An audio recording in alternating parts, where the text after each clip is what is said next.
Sefanya pasal 1.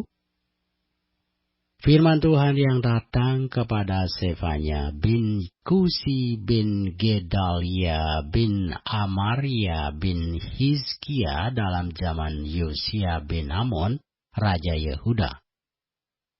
Aku akan menyapu bersih segala-galanya dari atas muka bumi, demikianlah firman Tuhan. Aku akan menyapu manusia dan hewan. Aku akan menyapu burung-burung di udara dan ikan-ikan di laut. Aku akan merebahkan orang-orang fasik dan akan melenyapkan manusia dari atas muka bumi. Demikianlah firman Tuhan. Aku akan mengacungkan tanganku terhadap Yehuda dan terhadap segenap penduduk Yerusalem. Aku akan melenyapkan dari tempat ini sisa-sisa Baal dan nama para imam berhala, juga mereka yang sujud menyembah di atas sotoh kepada tentara langit, dan mereka yang menyembah dengan bersumpah setia kepada Tuhan, namun di samping itu bersumpah demi dewa Milkom, serta mereka yang berbalik daripada Tuhan, yang tidak mencari Tuhan, dan tidak menanyakan petunjuknya. Berdiam dirilah di hadapan Tuhan Allah, sebab hari Tuhan sudah dekat. Sungguh, Tuhan telah menyediakan perjamuan korban, dan telah menguduskan para undangannya. Pada hari perjamuan korban Tuhan itu, aku akan menghukum para pemuka, para anak-anak raja, dan semua orang yang memakai pakaian asing. Aku akan menghukum pada hari itu semua orang yang melompati ambang pintu dan memenuhi istana tuan mereka dengan kekerasan dan penipuan. Maka pada hari itu, demikianlah firman Tuhan, akan terdengar teriakan dari pintu gerbang ikan dan ratapan dari perkampungan baru dan bunyi keruntuhan hebat dari bukit-bukit. Merataplah, hai penduduk perkampungan lumpang, sebab telah habis segenap kaum pedagang, telah lenyap segenap penimbang perak. Pada waktu itu, aku akan menggeledah Yerusalem dengan memakai obor, dan akan menghukum orang-orang yang telah mengental seperti anggur di atas endapannya, dan yang berkata dalam hatinya, Tuhan tidak berbuat baik dan tidak berbuat jahat. Maka harta kekayaannya akan dirampas dan rumah-rumahnya akan menjadi sunyi sepi. Apabila mereka mendirikan rumah, mereka tidak akan mendiaminya. Apabila mereka membuat kebun anggur, mereka tidak akan minum anggurnya. Sudah dekat hari Tuhan yang hebat itu. Sudah dekat dan datang dengan cepat sekali. Dengar, hari Tuhan pahit, pahlawan pun akan menangis.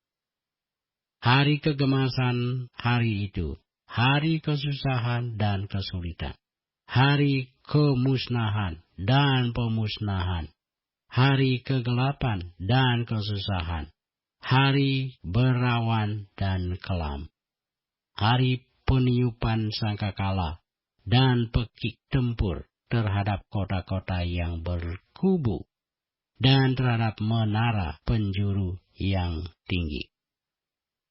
Aku akan menyusahkan manusia, sehingga mereka berjalan seperti orang buta, sebab mereka telah berdosa kepada Tuhan. Darah mereka akan tercurah seperti debu, dan usus mereka seperti tai. Mereka tidak dapat diselamatkan oleh perak atau emas mereka pada hari kegemasan Tuhan. Dan seluruh bumi akan dimakan habis oleh api cemburunya.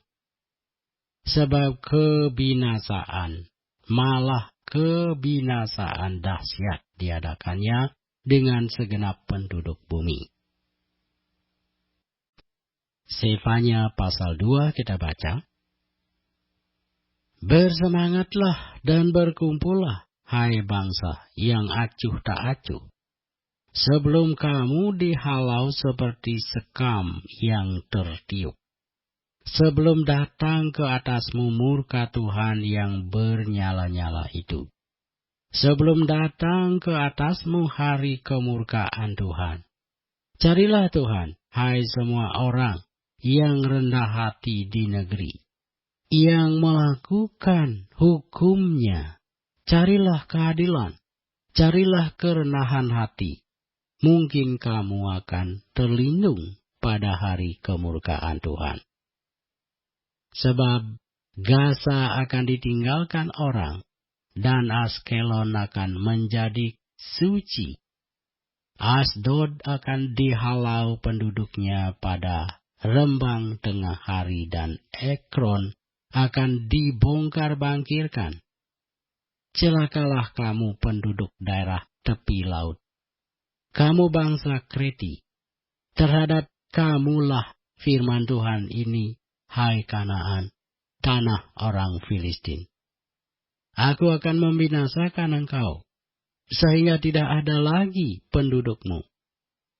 Daerah tepi laut akan menjadi tempat kediaman bagi gembala-gembala, dan kandang berpagar bagi kambing domba. Daerah pinggir laut akan menjadi kepunyaan sisa-sisa kaum Yehuda.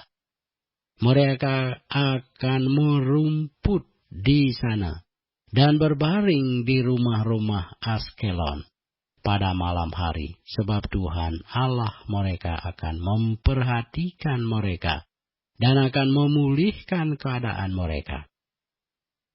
Aku telah mendengar pencelaan dari pihak Moab dan kata-kata nista dari pihak Bani Amon.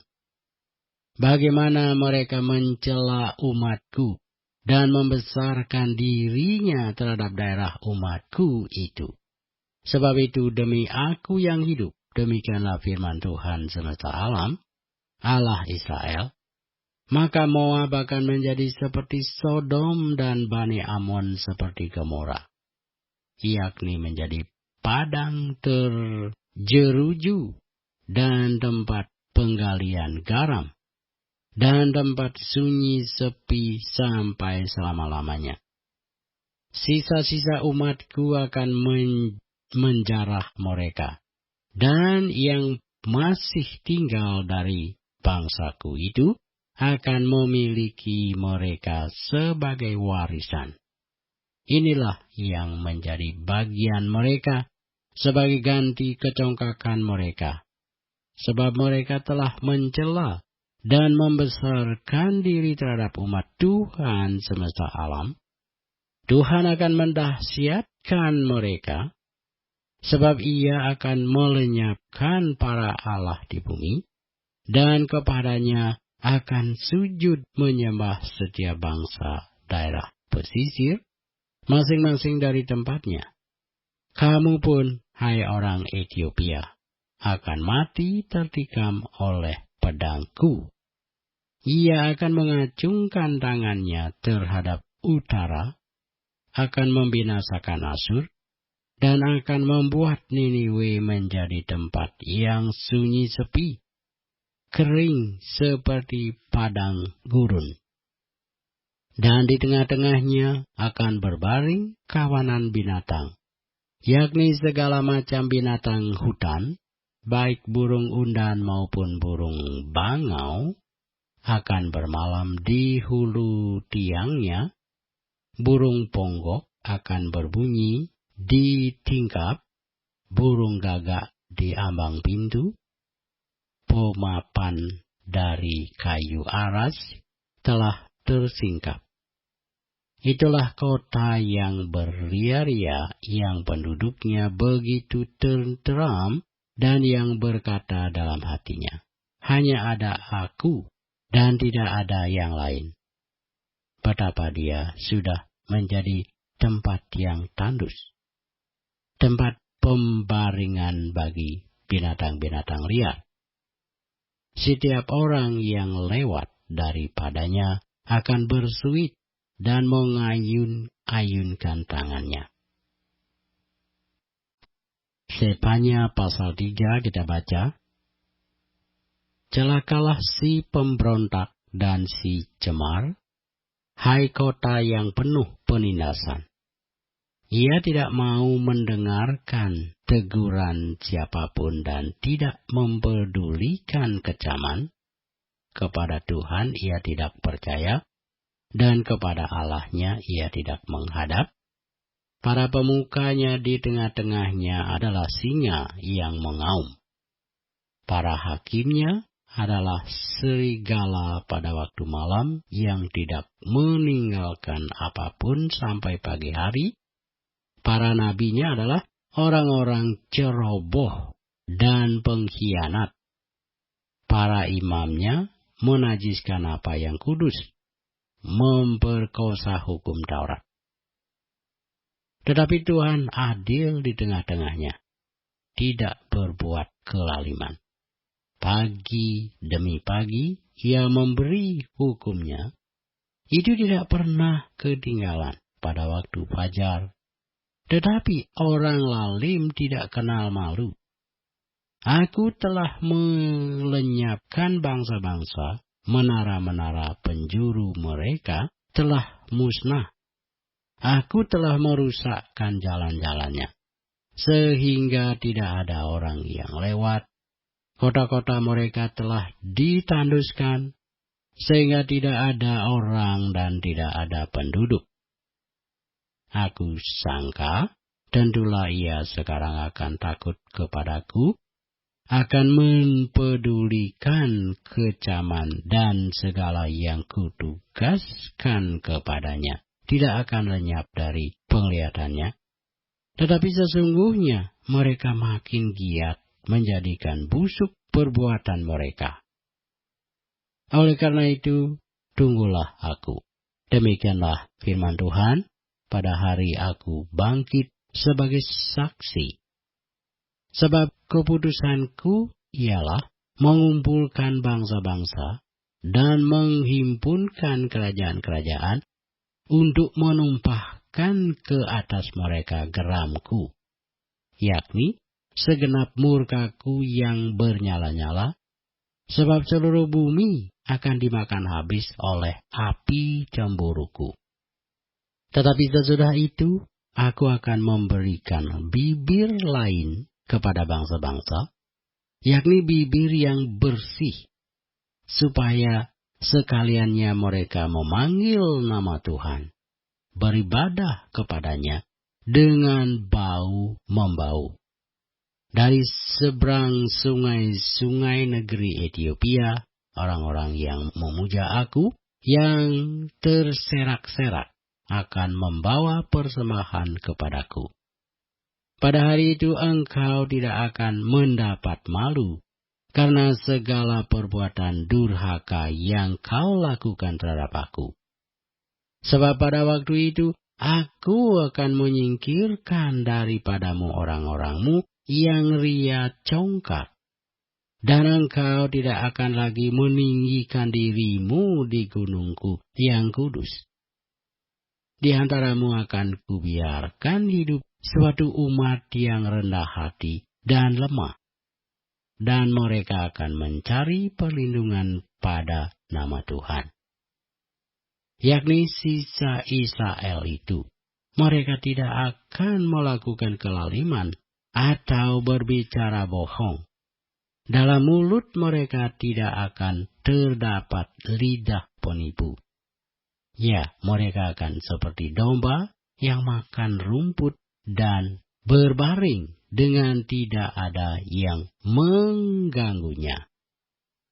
Bersorak-sorailah, hai putri Sion. Bertempik soraklah, hai Israel. Bersukacitalah dan beria-rialah dengan segenap hati, hai putri Yerusalem. Tuhan telah menyingkirkan hukuman yang jatuh atasmu. telah menebas binasa musuhmu. Raja Israel, yakni Tuhan, ada di antaramu. Engkau tidak akan takut kepada malapetaka lagi. Pada hari itu akan dikatakan kepada Yerusalem, janganlah takut, hai Sion. Janganlah tanganmu menjadi lemah lesu. Tuhan Allahmu ada di antaramu sebagai pahlawan yang memberi kemenangan. Ia bergirang karena engkau dengan sukacita. Ia membaharui engkau dalam kasih-Nya. Ia bersorak-sorak karena engkau dengan sorak-sorai, seperti pada hari pertemuan raya. Aku akan mengangkat malapetaka daripadamu, sehingga oleh karenanya engkau tidak lagi menanggung cela. Sesungguhnya pada waktu itu aku akan bertindak terhadap segala penindasmu, tetapi aku akan menyelamatkan yang pincang, mengumpulkan yang terpencar, dan akan membuat mereka yang mendapat malu menjadi kepujian dan kenamaan di seluruh bumi. Pada waktu itu aku akan membawa kamu pulang, yakni pada waktu aku mengumpulkan kamu, sebab aku mau membuat kamu menjadi kenamaan dan kepujian di antara segala bangsa di bumi dengan memulihkan keadaanmu di depan mata mereka. Firman Tuhan.